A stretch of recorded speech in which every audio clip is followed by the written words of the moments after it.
अकबर और बीरबल दोनों इतने बातूनी थे कि मौका मिलते ही बातचीत शुरू कर देते। कभी राजकाज, कभी सांसारिक मुद्दे और कभी हंसी ठिठोली। बादशाह अकबर को बीरबल को परखने में बड़ा मजा आता था। एक बार अकबर ने बीरबल से पूछा, बीरबल, संसार में सबसे बड़ा हथियार कौन सा है? बादशाह सलामत। संसार में सबसे बड़ा हथियार है आत्मविश्वास, बीरबल ने जवाब दिया। अकबर ने मन ही मन बीरबल की इस बात को परखने का तय कर लिया। दैवयोग से अगले ही दिन एक हाथी पागल हो गया। ऐसे में हाथी को जंजीरों में जकड़ कर रखा जाता था। अकबर ने बीरबल के आत्मविश्वास की परखने का सोचा। एक तरफ तो उन्होंने बीरबल को बुलवा भेजा और दूसरी तरफ महावत को आदेश दिया कि जैसे ही वह बीरबल को आता देखे वैसे ही हाथी की जंजीर खोल दे। बीरबल को इन सब से अनजान। जब वे बादशाह अकबर से मिलने उनके दरबार की ओर जा रहे थे तो पागल हाथी को छोड़ा जा चुका था। बीरबल अपनी ही मस्ती में चले जा रहे थे कि उनकी नज़र पागल हाथी पर पड़ी जो चिंघाड़ता हुआ उनकी तरफ आ रहा था। बीरबल हाजिर जवाब, बहुत बुद्धिमान, चतुर और आत्मविश्वासी थे। वे तुरंत समझ गए कि बादशाह अकबर ने आत्मविश्वास और बुद्धि की परीक्षा के लिए ही पागल हाथी को छुड़वाया है।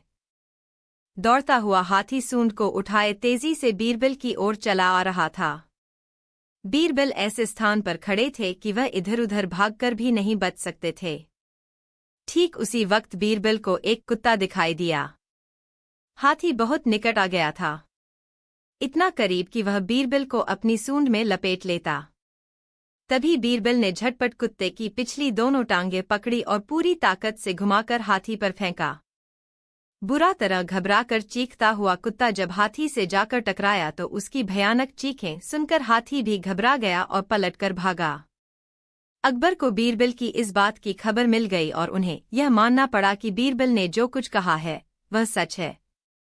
आत्मविश्वास ही सबसे बड़ा हथियार है।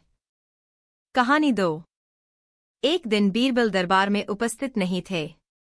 ऐसे में बीरबल से जलने वाले सभी सभासद बीरबल के खिलाफ अकबर के कान भरने में लगे थे। अक्सर ऐसा होता था जब कभी बीरबल दरबार में उपस्थित नहीं होते थे तभी दरबारियों को उनकी बुराई करने का मौका मिल जाता था। आज भी ऐसा ही हुआ। बादशाह के साले की चमचागिरी करने वाले कुछ सभासदों ने कहा, जहांपना, सत्य तो यह है कि आप बीरबल को जरूरत से ज्यादा मान देते हैं। हम लोगों से कहीं ज्यादा आपको उनकी फिक्र रहती है। आपने उन्हें बहुत सिर चढ़ा रखा है। ऐसा कौन सा काम है जो वे कर सकते हैं, हम नहीं। एक बार मौका तो देकर देखिए, आप बीरबल का नाम लेना भूल जाएंगे। बीरबल की बुराई बादशाह को हरगिज सहन नहीं थी। अतः उन्होंने उन चारों की परीक्षा लेने की सोची। देखो, आज बीरबल तो यहाँ है नहीं और मुझे अपने एक सवाल का जवाब चाहिए। यदि तुम लोगों ने मेरे प्रश्न का सही जवाब नहीं दिया तो मैं तुम चारों को फांसी पर चढ़वा दूंगा। बादशाह की बात सुनकर वे चारों घबरा गए। उनमें से एक ने हिम्मत करके कहा, प्रश्न बताइए। बादशाह सलामत। संसार में सबसे बड़ी चीज क्या है? और अच्छी तरह सोच समझकर जवाब देना, वरना मैं कह चुका हूं कि तुम लोगों को फांसी पर चढ़वा दिया जाएगा। बादशाह अकबर ने कहा, और हाँ, आड़े टेढ़े जवाब हरगिज नहीं चलेंगे। जवाब एक हो और बिल्कुल सही हो। बादशाह सलामत।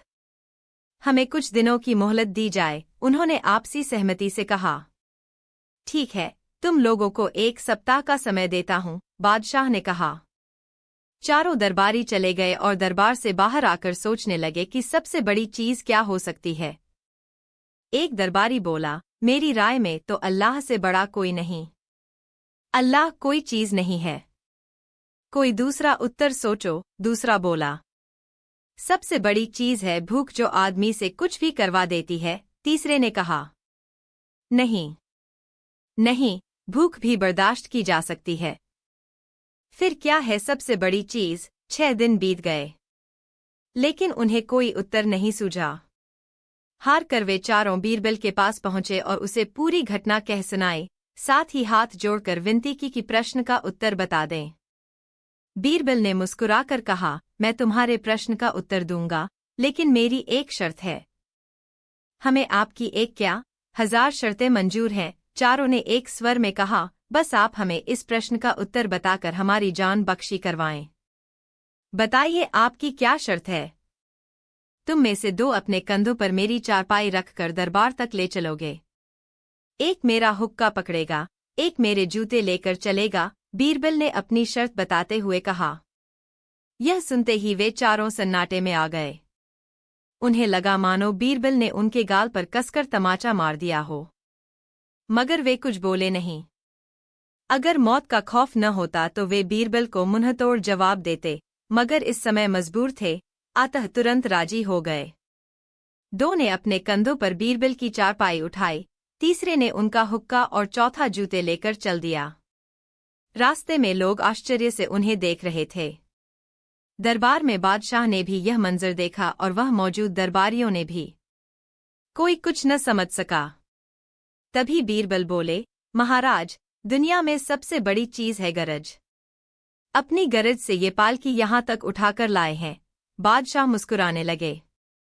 वे चारों सिर झुकाकर एक ओर खड़े हो गए। कहानी 3।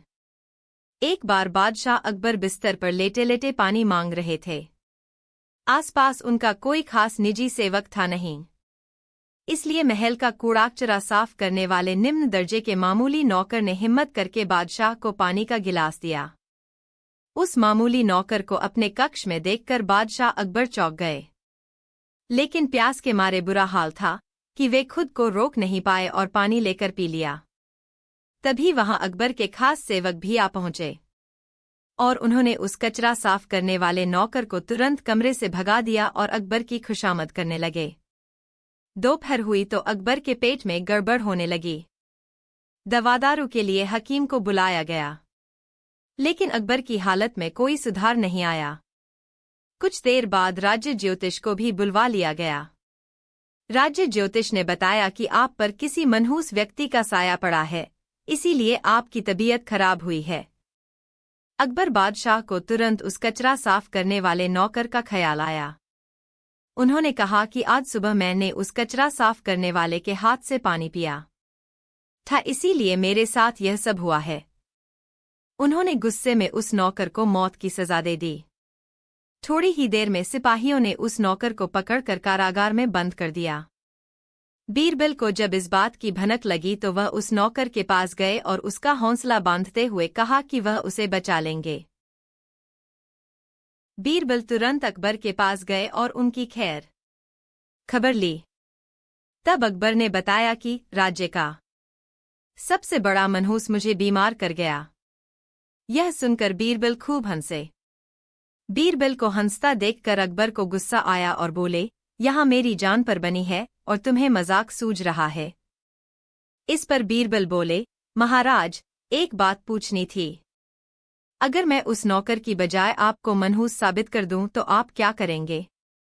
क्या आप इस नौकर को सजा से मुक्ति दे देंगे? अकबर ने तुरंत बीरबल की यह शर्त मान ली और पूछा कि बताओ उस नौकर से बड़ा मनहूस कौन है? बीरबल बोले, महाराज, उस नौकर से बड़े मनहूस तो आप खुद हैं। उस नौकर के हाथ पानी पीने से आपकी तबीयत खराब हुई, आप बिस्तर पर आ गए। लेकिन उसका तो सोचिए, वह तो आपकी प्यास बुझाने आया था, आपकी खिदमत कर रहा था। सुबह सुबह आपकी शक्ल देखने से उसकी तो जान पर बन आई है। उसे तो मौत की सजा मिल गई, तो इसलिए उससे बड़े मनहूस तो आप हुए। अब आप खुद को मौत की सजा मत दीजिएगा, क्योंकि हम सब आपसे बहुत प्यार करते हैं। बीरबल की यह चतुराई भरी बात सुनकर अकबर बिस्तर पर पड़े पड़े हंसने लगे। उन्होंने उसी वक्त उस गरीब नौकर को छोड़ देने के आदेश दिए और उसे इनाम भी दिया, और मनहूसियत का अंधविश्वासी सुझाव देने वाले राज्य ज्योतिष को उसी वक्त घोड़े के तबेले में मुनीमगिरी के काम में लगा दिया गया। कहानी 3। एक बार बादशाह अकबर, बीरबल और सभी मंत्रीगण दरबार में बैठे हुए थे। सभा की कार्यवाही चल रही थी। एक एक करके राज्य के लोग अपनी समस्याएं लेकर दरबार में आ रहे थे। इसी बीच वहां एक व्यक्ति दरबार में पहुंचा। उसके हाथ में एक मर्तबान था। सभी उस मर्तबान की ओर देख रहे थे।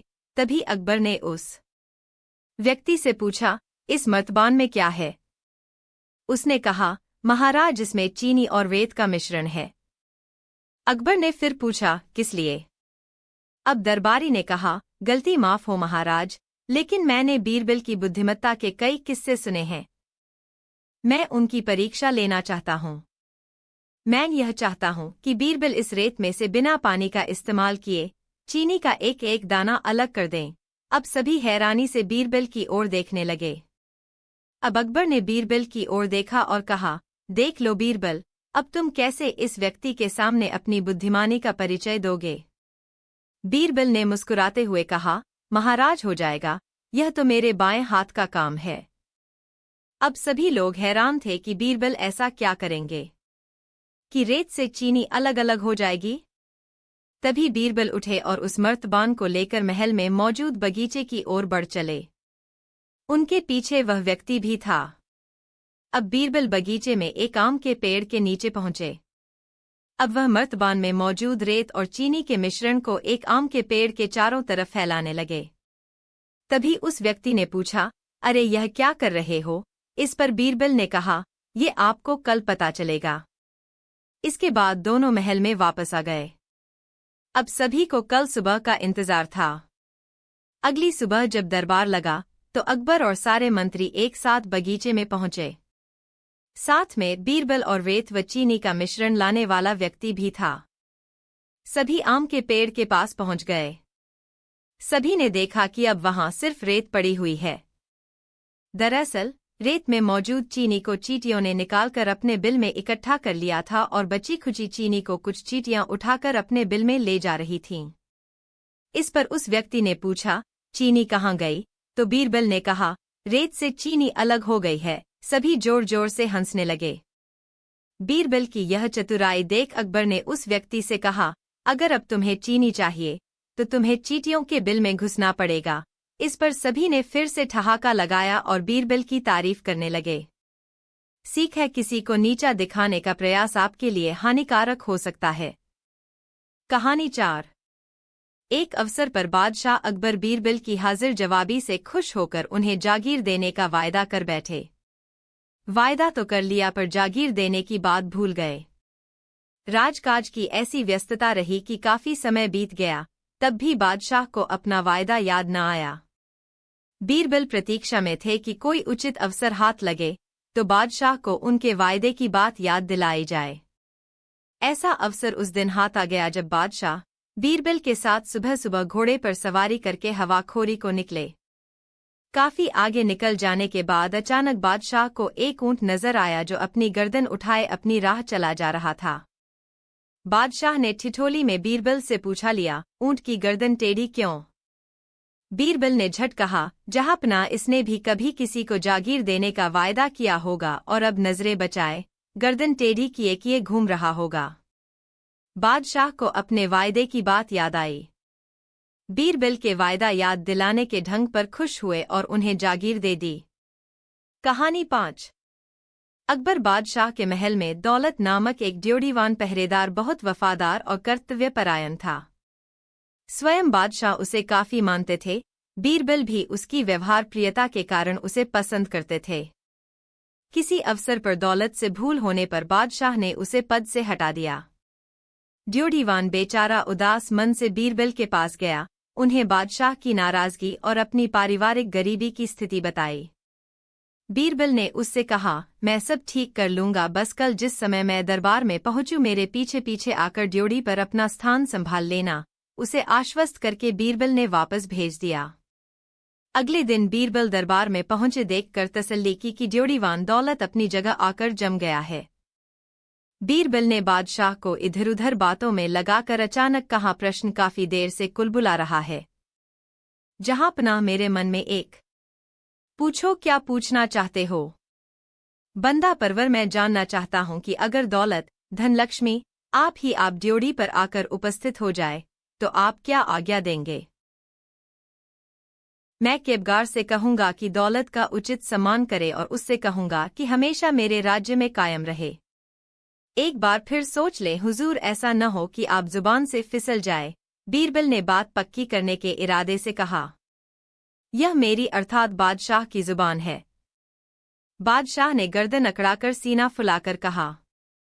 सब दरबारियों ने अकबर और बीरबल के वार्तालाप को अच्छी तरह सुना। तो फिर तय हुआ कि आप यही कहेंगे कि दौलत हमारे राज्य में हमेशा कायम रहे। बीरबल ने बात पक्की की। अब बादशाह कुछ चौंके। उन्होंने दौलत नामक व्यक्ति को देख लिया था।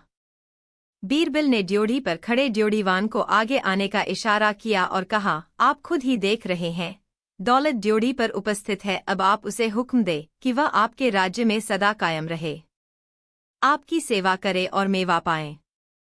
उस ड्योढ़ीवान को चूंकि बादशाह भी बहुत पसंद करते थे, मुस्कराकर बोले, तुम्हारी बातों ने मुझे फांस लिया है बीरबल, अब तो आज्ञा देनी ही पड़ेगी।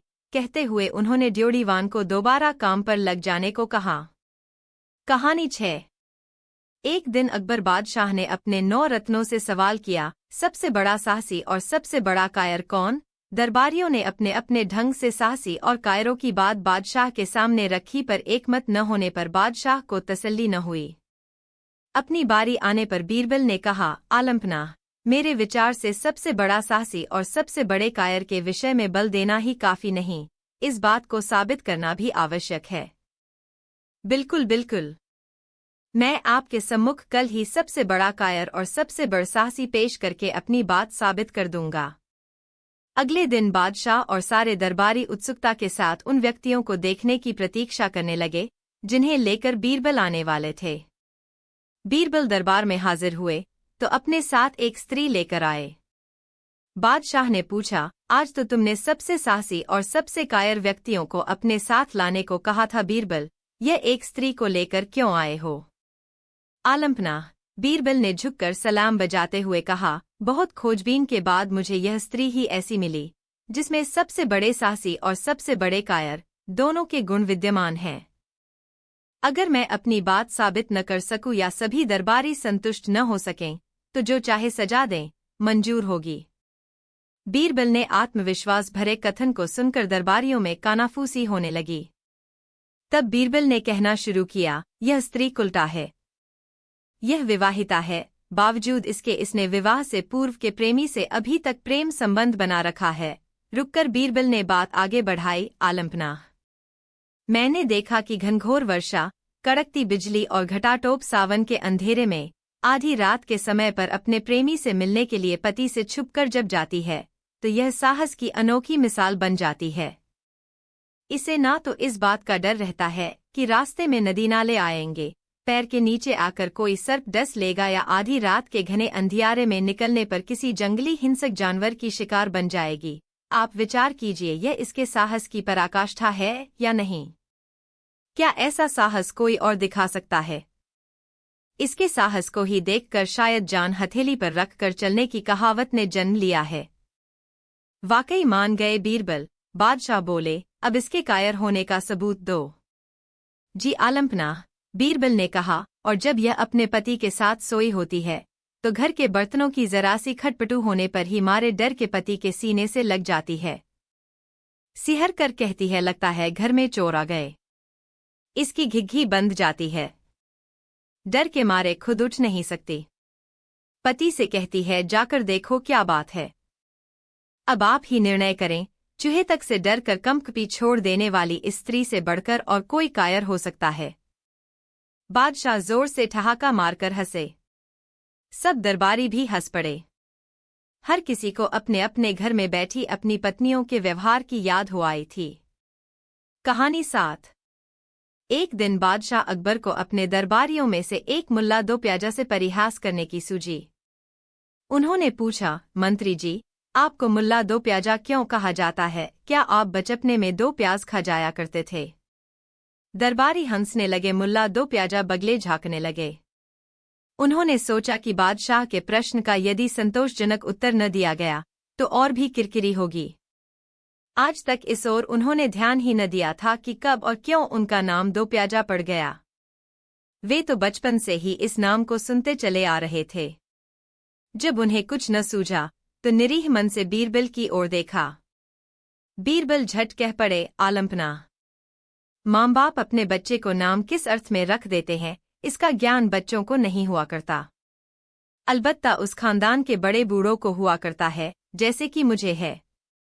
आपको? बादशाह मुस्कराए। जी आलम्पना। इनके माँ बाप ने मुझसे परामर्श करके यह नाम रखा था, रुककर बताया। इस बात को तो सब जानते ही हैं कि प्याज में यह गुण होता है कि उसकी सुगंध से कीट पतंगे दूर दूर भागते हैं। बस इनके माँ बाप ने सोचा इनका नाम दो प्याजा रख दिया जाए ताकि ये जहाँ भी जाए जहाँ भी रहें वातावरण के रोगाणुओं कीटाणुओं को भगाते रहें। इस प्रकार मानव कल्याण भावना से इनका नाम दो प्याजा रखा गया। इस नाम के प्रताप से यह इस लोक के लोगों का कल्याण करके परलोक सुधार रहे हैं। बीरबल की यह व्याख्या सुनकर बादशाह समस्त दरबारी वाह वाह कर उठे। मुल्ला दो प्याजा, जो बीरबल से ईर्ष्या करते थे, उस समय बीरबल के प्रति श्रद्धावत हुए बगैर न रहे। बीरबल ने बड़ी चतुराई से न केवल बादशाह को संतुष्ट कर दिया था, मुल्ला दो प्याजा के नाम की श्रेष्ठता भी सिद्ध कर दी थी। कहानी 8। बीरबल यूं तो बहुत नरम दिल और दानी इंसान थे। राजकोष से समय समय पर मिलने वाले इनाम की धनराशि का ज्यादातर भाग वे दीन दुखियों, गरीबों और अनाथों में बांट दिया करते थे। बावजूद इसके उनके पास काफी धन था, ऐसा समझा जाता था। इस दान पुण्य के साथ बीरबल इस बात के लिए भी सतर्क रहते थे कि कोई कपटी लचर व्यक्ति अपनी दीनता दिखाकर उन्हें ठग न ले। ऐसे ही एक अवसर पर दरबारियों के साथ बादशाह अकबर ने योजना बनाई कि सच्चे दीन दुखियों की परख बीरबल को हो पाती है या नहीं। बादशाह ने योजना बनाकर अपने एक सैनिक को वेश बदलवा कर दीनहीन अवस्था में बीरबल के पास भेजा और उससे कहा कि अगर वह आर्थिक सहायता के नाम पर बीरबल से कुछ धन ले आएगा तो उसे बादशाह की ओर से इनाम मिलेगा। एक शाम जब बीरबल पूजा पाठ करके मंदिर से लौट रहे थे तो वेश बदले हुए वह व्यक्ति बीरबल के सामने आया और बोला, हुजूर दीवान साहब, मैं और मेरे छोटे छोटे 8 बच्चे 8 दिनों से भूखे हैं। भगवान का कहना है कि भूखों को भरपेट खाना खिलाना बड़ा पुण्य का कार्य है। मुझे आशा है कि आप दान करके अवश्य ही पुण्य कमाने का अवसर प्राप्त करेंगे। बीरबल ने उस व्यक्ति पर उचटती दृष्टि सर से पैर तक डाली और एक क्षण में ही समझ गए कि वह वैसा नहीं जैसा दिखावा कर रहा है। मन ही मन मुस्कराते हुए बीरबल कुछ बोले बगैर ऐसे रास्ते पर चल पड़े जहां छिछले पानी की नदी पार करनी पड़ती थी। वह व्यक्ति भी बीरबल के पीछे पीछे चलता रहा। नदी पार करने के लिए बीरबल ने जूती उतारकर हाथ में ले ली। उस व्यक्ति ने भी अपने पैर की फटी पुरानी जूती उतारकर हाथ में लेने का अनुसरण किया। नदी पार कर बीरबल कंकरीले मार्ग से नंगे पैर आगे बढ़ने लगे। पर वह व्यक्ति कंकरीला मार्ग आते ही 2-4 कदम चलने के बाद ही जूती पहन बैठा। बीरबल इस बात को भी देख चुके थे कि नदी पार करते समय उसका पैर धुलने के साथ ही साफ सुथरा गोरा चिकना और मुलायम चमड़ी का दिखने लगा था। मुलायम पैरों से वह कंकड़ पर चल न सकता था। दीवान जी, दीनहीन की पुकार आपने सुनी नहीं? जो मुझे पापी बनाए, मैं उसकी पुकार सुन ही कैसे सकता हूँ? बीरबल बोले। क्या मतलब? मेरी आर्थिक सहायता करके आप पापी कैसे बन सकते हैं? वह इसलिए कि शास्त्रों में लिखा है कि बच्चे के जन्म से पूर्व ही विधाता उसके भोजन का प्रबंध करते हुए माँ के स्तन में दूध दे देता है, अर्थात जिसे वह पैदा करता है उसके भोजन की व्यवस्था भी कर देता है। यह भी कहा जाता है कि ऊपर वाला इंसान को भूखा उठाता जरूर है, पर भूखा सुलाता नहीं। इन बातों के बाद भी तुम खुद को 8 दिनों का भूखा बता रहे हो। इन स्थितियों में यही समझना चाहिए कि भगवान तुमसे विशेष रूप से रुष्ट है। वह तुम्हें और तुम्हारे परिवार को भूखा रखना चाहता है और मैं उसका सेवक होकर तुम्हारा पेट भर दूं तो ईश्वर मुझ पर रुष्ट होगा ही। मैं उसके बनाए नियम के विरुद्ध नहीं जा सकता।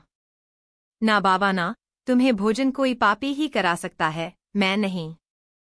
बीरबल से टकासा जवाब सुनकर वह चला गया।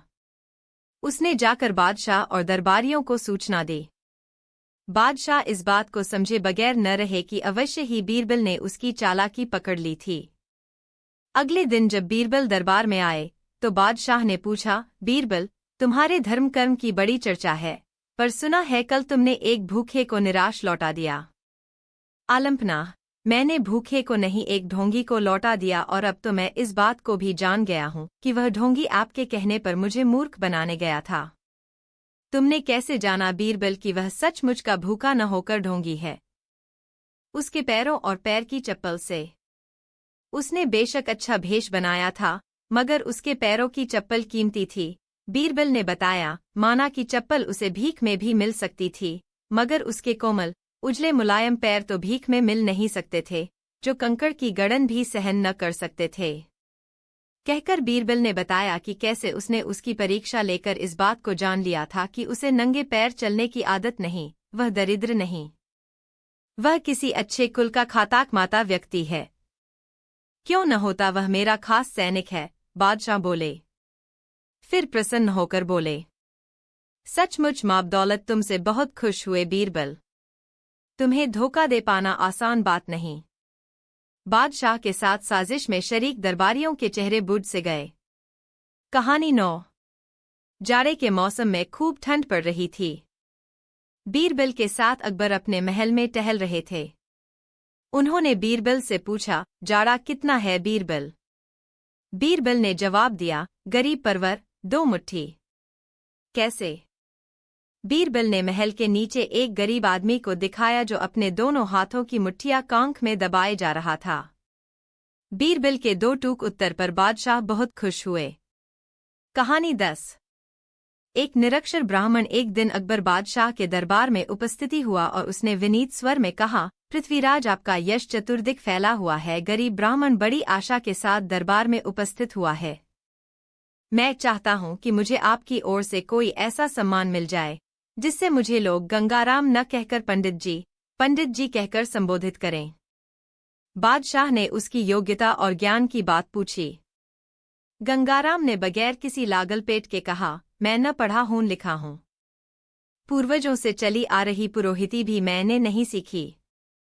मेहनत मजदूरी करके गुजारा करता हूं। ऐसी दशा में तुम्हें पंडित की पदवी कैसे दी जा सकती है गंगाराम? बादशाह ने कहा, जैसी इच्छा, करुणानिधान। मैं तो बड़ी आशा लेकर आया हूं।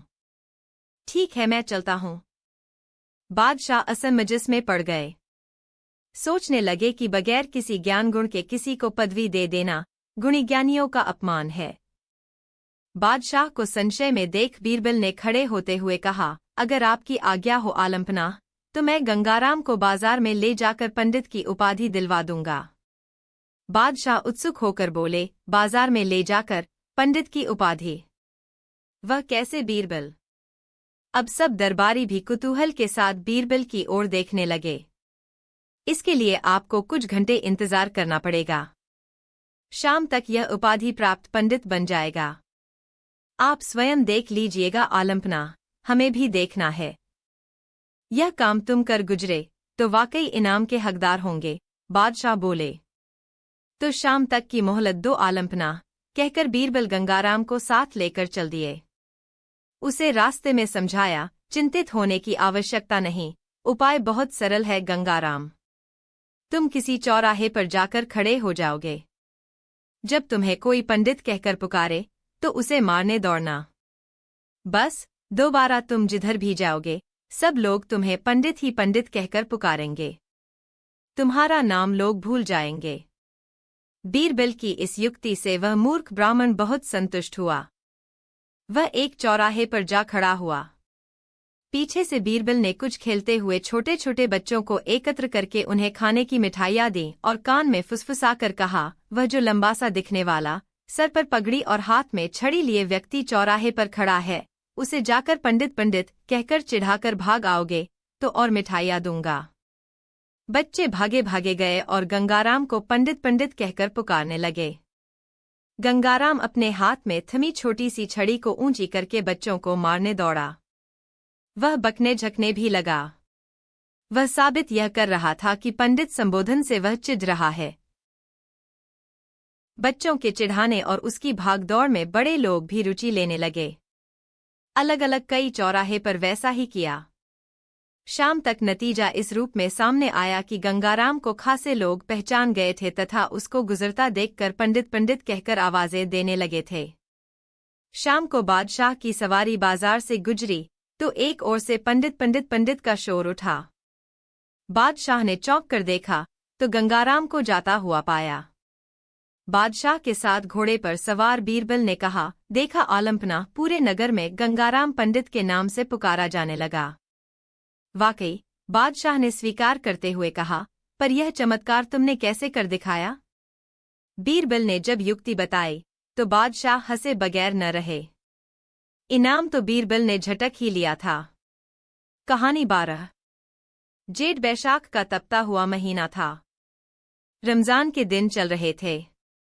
एक दिन का रोजा व्रत रखना अकबर बादशाह और मुल्ला दो प्याजा जैसे लोगों के लिए काफी भारी पड़ा करता था, पर धर्मरीति थी जिसे निभाना भी था। एक दिन शाम को मुल्ला दो प्याजा के साथ सैर को निकले बादशाह घूमते हुए बीरबल के घर पर जा पहुंचे। बादशाह जानते थे कि बीरबल के साथ कुछ देर जी बहल जाएगा तथा मुल्ला दो प्याजा के साथ बीरबल की नोकझोंक का भी मजा आ जाएगा।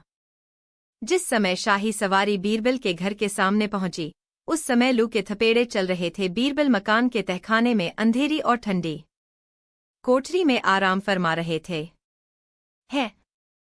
बादशाह ने वहां पहुंचकर पूछा, आप 7 पर्दों के पीछे क्यों छुपे? मुल्ला दो प्याजा ने तुरंत चोट की, जिल्ले सुभानी, आपको तो मालूम ही है कि इस्लाम धर्म के मुताबिक रमजान के महीने में शैतान कैद कर दिया जाता है। उसने बीरबल को शैतान बता दिया था।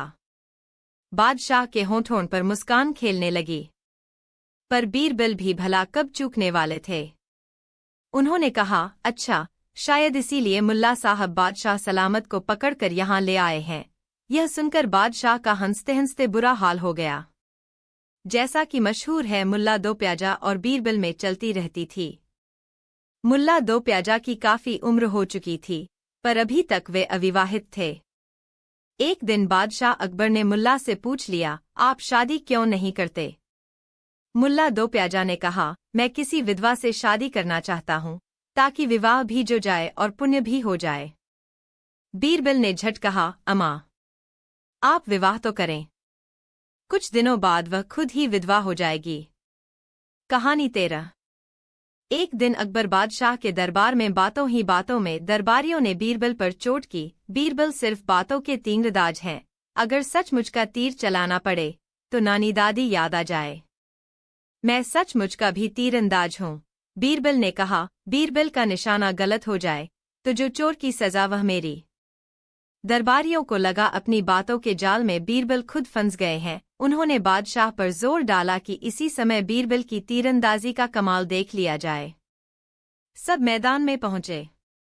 बीरबल के हाथ में कमान और तीर थमाए गए। कुछ फासले पर स्थित पेड़ को लक्ष्य बनाकर तीर चलाने को कहा गया। बुद्धि का तीर चलाने वाला, भला सचमुच के तीर से निशाना लगाना क्या जाने। उन्होंने पहला तीर छोड़ा, जाहिर है लक्ष्य पर न लगकर तीर आगे निकल गया। बीरबल ने झट चीख कर कहा, दो प्याजा की तीरंदाजी। यह रही मुल्ला। मुल्ला झेंप गए। उन्होंने दूसरा तीर निकालकर कमान पर चढ़ाया, वह तीर भी निशाना खता कर गया। बीरबल भला कहाँ चूकने वाले थे, बाआवाज बुलंद कहा, यह रही राजा टोडरमल की तीरंदाजी। राजा टोडरमल भी मुस्कुराकर मुंह छुपा बैठे। बीरबल ने तीसरा तीर कमान पर चढ़ाया, संयोग से वह तीर ठीक निशाने पर जा बैठा तो बीरबल ने बड़े रुआब से कहा, बीरबल की तीरंदाजी। और यह रही। वाकई, अकबर हंसकर बोले, आपने तीरंदाजी के साथ साथ बातों की भी तीरंदाजी छोड़ी। कहानी 14। एक दिन दरबार में दरबारियों के बीच मनोविनोद चल रहा था। बादशाह अकबर रुचि ले रहे थे। मुल्ला दो प्याजा ने बीरबल को नीचा दिखाने के इरादे से बादशाह से कहा, हुजूर आली, आप बीरबल की बुद्धिमत्ता की बड़ी प्रशंसा करते हैं। मैं साधारण सा एक सवाल पूछना चाहता हूँ। इजाजत है? इजाजत है, बादशाह बोले। हुजूर, बीरबल साहब का हाथ इनकी पत्नी के हाथ से एकाध दफा रोजाना ही स्पर्श होता होगा। क्या बीरबल साहब बता सकते हैं कि उनकी पत्नी के हाथों में कितनी चूड़ियां हैं? बीरबल यह सुनकर बड़े असमंजस में पड़े गए। उन्होंने कभी सोचा भी नहीं था कि उनकी पत्नी के हाथ की चूड़ियों की गिनती भी कभी पूछी जा सकती है। वे झूठ बोलना न चाहते थे, बात का जवाब बात से देना जरूरी था।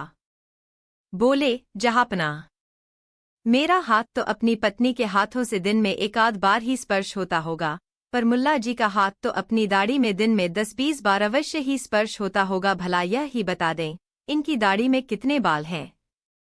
मैं हार स्वीकार कर लूंगा। मुल्ला दो प्याजा बगल झांकने लगे। भला दाढ़ी के बाल कौन गिनता है? बादशाह बीरबल की हाजिर जवाबी पर बेहद खुश हुए। कहानी 15। एक दिन बादशाह अकबर और बीरबल जमुना तट पर चहलकदमी कर रहे थे। बीरबल का स्वभाव था कि ऐसे अवसर पर नजरें नीचे रखकर चला करते थे। बादशाह को ठिठोली सूझी। उन्होंने झट बीरबल से पूछा, तुम हमेशा धरती की ओर देखते हुए ही चलते हो? क्या यह तुम्हारी वंश परंपरा है? बीरबल बोला, नहीं पृथ्वीनाथ, वंश परंपरा तो नहीं है, परंतु मेरे धरती पर देखते हुए चलने की खास वजह यह है कि मेरा बाप मरकर इस धरती में ही कहीं गुम हो गया है। सोचता हूँ हो सकता है कभी सामने आ जाए। बादशाह ने विनोदपूर्ण स्वर में पूछा, यदि मैं तुम्हारे बाप को ढूंढ निकालूं तो मुझे क्या दोगे? बीरबल ने कहा, आधा आपका। बीरबल के इस उत्तर से बादशाह प्रसन्न हो गए। कहानी 16। संसार की लोकोक्तियों में बीरबल की खिचड़ी नामक लोकोक्ति सबसे ज्यादा प्रसिद्ध है, सबसे अधिक प्रयोग में लाई जाती है। इस लोकोक्ति का साफ अर्थ है, आसानी से उपलब्ध या तैयार हो जाने वाली चीज को तैयार होने में आवश्यकता से अधिक समय लगे। इस लोकोक्ति की शुरुआत कुछ इस तरह हुई। कड़ाके की ठंड में एक बार बादशाह अकबर बीरबल के हमराह किले की बुर्जी पर खड़े यमुना नदी की हिलोरों का आनंद ले रहे थे। कैसी कड़ाके की ठंड है? बादशाह बोले, ऐसे ठंड के मौसम में यमुना के जल में किसी की भी डुबकी लगाने की हिम्मत न होती होगी। ऐसा कुछ नहीं है हुजूर, पापी पेट के लिए लोगों को यमुना के इस ठिठुरते पानी में घंटों घंटों खड़ा रहना पड़ जाता है। बीरबल ने सहज भाव से कहा। असंभव, बादशाह बोले, ऐसा हो ही नहीं सकता। ठंड से ठिठुरते पानी में घंटों घंटों खड़ा रहना, भला क्या तुक है? आप घंटों की बात कहते हैं, मैं सारी रात के लिए किसी को यमुना के जल में खड़ा कराकर दिखा सकता हूँ। अगर तुम ऐसा करा सके तो जो आदमी पानी में खड़ा रहेगा उसे पूरी एक थैली अशरफिया इनाम में दूंगा। मंजूर है, बीरबल ने कहा और वे ऐसे व्यक्ति की खोज में निकल पड़े। उन्होंने धोबियों को घंटों घंटों पानी में खड़े रहकर कपड़े धोते देखा था। कई धोबियों से बातें की, अंत में एक निर्धन धोबी इनाम के लालच में रात भर जमुना के ठंडे पानी में खड़ा रहने को तैयार हो गया। बीरबल उसे लेकर बादशाह के सम्मुख पहुंचे और बताया कि वह रात भर यमुना के ठंडे जल में खड़ा रहकर गुजार देना चाहता है। बादशाह अशरफियों से भरी थैली बीरबल द्वारा लाए धोबी को दिखाकर बोले, अगर यह ऐसा कर सका तो अशरफियों की यह थैली इसी की। बादशाह से रुखसत लेकर धोबी बीरबल के साथ चल पड़ा। साहस कर वह रात भर ठंडे पानी में खड़ा रहकर गुजारता रहा। सैनिक निगरानी पर रहे। उन्होंने जाकर बादशाह को संदेश दिया कि वह जरा देर के लिए भी पानी से बाहर नहीं आया। धोबी को राज दरबार में बुलाकर बादशाह ने उसकी प्रशंसा करते हुए पूछा, यह असंभव कार्य तुमने कैसे संभव कर दिखाया? हुजूर, मैं आपके महल की बुर्जी पर जलते कंडील की लौ से ध्यान लगाए पानी में सारी रात खड़ा रहा। जब सुबह को कंडील बुझाई गई तो मैंने जाना कि मेरे पानी में खड़े होने का समय पूरा हो गया। बादशाह के दिमाग में एकदम बात समाई। महल की बुर्जी के कंडील की लौ। बादशाह जो ठहरे दिमाग में बात समाई थी कि मुंह से निकला, इसका मतलब महल के कंडील की लौ की गर्मी के सहारे तुम ठंडे पानी में खड़े रहे। ऐसा ही हुआ होगा, फिर इसमें तुम्हारे पुरस्कार पाने जैसा कार्य कहाँ रह गया? बेचारा धोबी बादशाह के मुंह से टकासा जवाब पाकर अपना सा मुंह लेकर निराशा से भरा हुआ घर चला गया। बीरबल को बादशाह की यह झक बहुत बुरी लगी। धोबी के साथ सरासर नाइंसाफी हुई थी। उन्होंने उस दिन की छुट्टी मांगी और दरबार से चल दिए। धोबी के घर जाकर निराश धोबी को अपनी ओर से कुछ आर्थिक सहायता देकर आश्वस्त किया, चिंतित होने की आवश्यकता नहीं, बादशाह स्वयं तुम्हें दरबार में बुलाकर इनाम देंगे। यह कहकर बीरबल एक सार्वजनिक स्थान पर पहुंचे। एक खूब लंबे बांस के ऊपरी सिरे पर हांडी में दाल चावल रखे और बांस को जमीन में गाड़ कर खड़ा करते हुए नीचे आग जलाकर बैठ गए। बीरबल को वह अजीब हरकत करते देखकर जो भी आता पूछता, बीरबल कहते खिचड़ी पका रहा हूँ, पूछने वाला हंसता हुआ चला जाता। वह दिन गुजरा। अगले दिन की दोपहरी आई। बीरबल दरबार में न पहुंचे तो बादशाह ने लोगों से पूछा जिन्होंने उन्हें खिचड़ी पकाते अपनी आंखों से देखा था। माजरा बताया। बादशाह आश्चर्य में पड़े। बुलावे के लिए आदमी भेजा। बीरबल ने बांस पर चढ़ी हांडी दिखाकर कहा, खिचड़ी पका रहा हूं। जाकर कह दो खिचड़ी पक जाए तो खाकर दरबार में हाजिर होता हूं। भेजे हुए आदमी ने बादशाह को लौटकर वह बताया जो देख सुनकर आया था। बादशाह कुछ क्रोध में आ गए। खुद वहां जाने और बीरबल को उस उलझुल हरकत पर सार्वजनिक स्थान पर फटकारने की ठानी। दरबारियों के साथ बादशाह की सवारी उस स्थान पर पहुंची जहां बीरबल बैठे खिचड़ी पका रहे थे। बादशाह ने जाकर टोका, बीरबल यह क्या कर रहे हो? जहांपना खिचड़ी पका रहा हूं। बांस की ऊंचाई देखकर बादशाह ने कहा, ये 20 फुट ऊंचे बांस पर हांडी टांग कर नीचे आगे जलाकर खिचड़ी पका रहे हो, कहीं दिमाग तो नहीं खराब हो गया है? तुम्हारा आग की आंच तो दूर भी मुश्किल से हांडी तक पहुंच पा रहा है। आग का धुआं, भला ऐसे कहीं खिचड़ी पकेगी? क्यों न पकेगी जहांपना। अगर महल की बुर्जी पर रखी कंडील की लौ की गर्मी यमुना में खड़े धोबी को गरमाई दे सकती है तो मेरी खिचड़ी क्यों न पकेगी? कंडील की लौ की गर्मी से मेरी जलाई आग की गर्मी कहीं ज्यादा है। बीरबल की बात का अर्थ समझ बादशाह बहुत शर्मिंदा हुआ। उसी समय उन्होंने धोबी को बुलाकर उस सार्वजनिक स्थान पर ही उसे सम्मानित करने का निर्णय बीरबल को सुनाया।